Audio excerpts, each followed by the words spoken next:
liabilities of carriers in maritime trade. It was based on high rules and later influenced by Visby rules, which integrated India into global maritime practice. Please go to your seat. If you have to speak, you have to go to your seat. Otherwise, otherwise I will call next speaker. No, you cannot give an alternative. If you have to speak, please go to your seat and speak. Or if you don't have to speak, just tell us. Are you speaking, Mr. Abdullah? Are you speaking? You are not speaking? Okay. The next speaker will be Ayodhya Rami Reddy.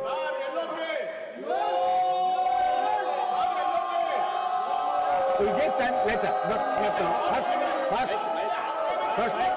Thank you, sir. Thank you for the opportunity to speak on this important bill. Please. The Carriage of Goods by Sea Bill 2024 is a landmark piece of legislation that holds immense potential to transform the maritime trade framework of our country. He refused to speak. As representative from Andhra Pradesh, don't disturb him.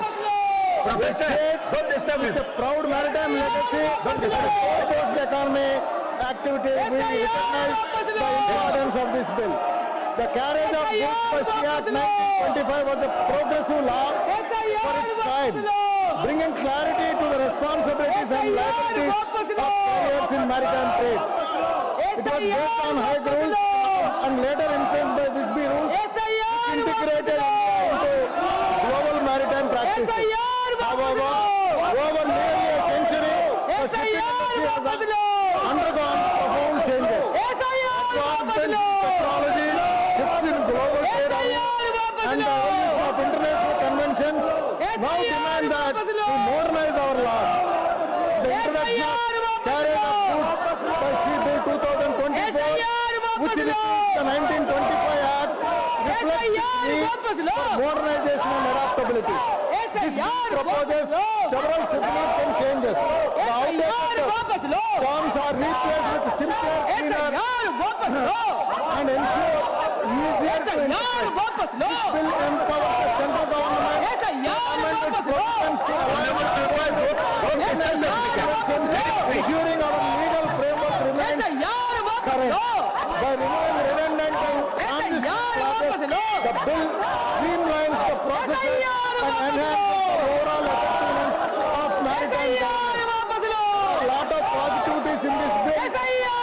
This bill supports, the transportation of the material from Indian ports, both domestic and international, and especially for Andhra Pradesh, the key maritime infrastructure, where, ports like Visakhapatnam are there.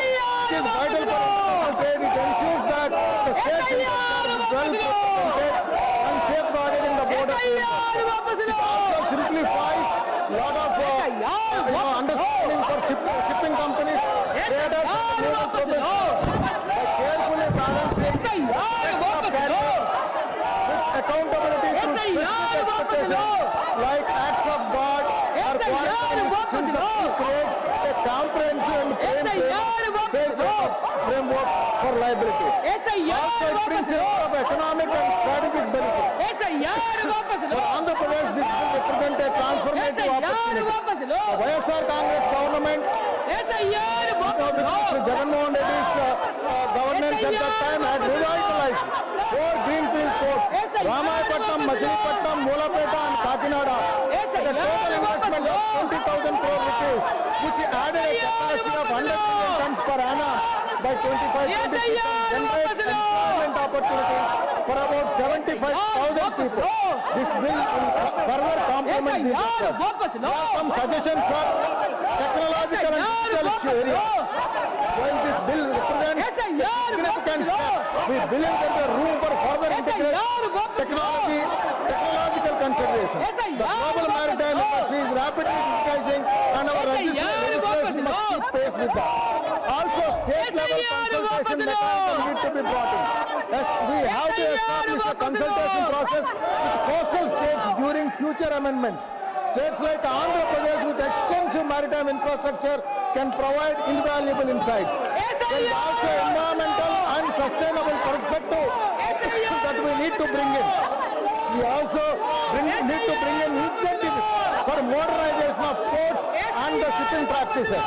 Also, we need to provide a periodic review mechanism. A clause mandating a periodic review of the Act's provisions will ensure that the legislation remains up to date over the time. This mechanism would prevent the need of frequent repeals and reenactments, allowing the law to adapt smoothly to changing circumstances. Also, enhanced protection for small and medium traders also need to be brought in. The carriage of goods by sea till 2024 is a forward-looking bill, and this legislation addresses the need of modernization in India's maritime sector. It also reflects our commitment to evolving governance and staying relevant in a rapidly changing world. On behalf of YSR Congress Party and our leader YS Jagan Mohan Reddy, I extend our support for the passing of this bill. At the same time, I am urging the central government to consider the suggestions made today to ensure that the legislation is comprehensive and inclusive. Thank you, sir. Thank you. Lakshmikant Bajpayee ji.